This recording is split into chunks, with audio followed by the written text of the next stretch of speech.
কথা বলা বা অনুষ্ঠান উপস্থাপনা শৈলীতে অভ্যস্ত এবং মানুষের হৃদয়ে জায়গা করতে চান, জনপ্রিয় হতে চান, তাহলে কিন্তু আপনাকেও কিছু করণীয় এবং বর্জনীয় রয়েছে।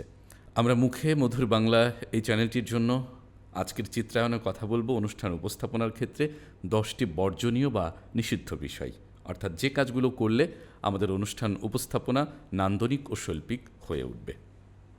তাহলে চলুন শুরু করা যাক। প্রথমে এই যে আমরা হাতে একটি মাইক্রোফোন, আমরা অনেক সময় মাইক হাতে নিয়েই এই অভ্যাস রয়েছে, এটি একেবারেই করা যাবে না। আবার অনেকের অভ্যাস রয়েছে এই মাইকটি আমরা হাতে নিয়েই এভাবে করে মানে আঘাত করছি। এই কাজটিও কোনোভাবেই করা যাবে না, এটি কোনো শালীন কাজ নয়।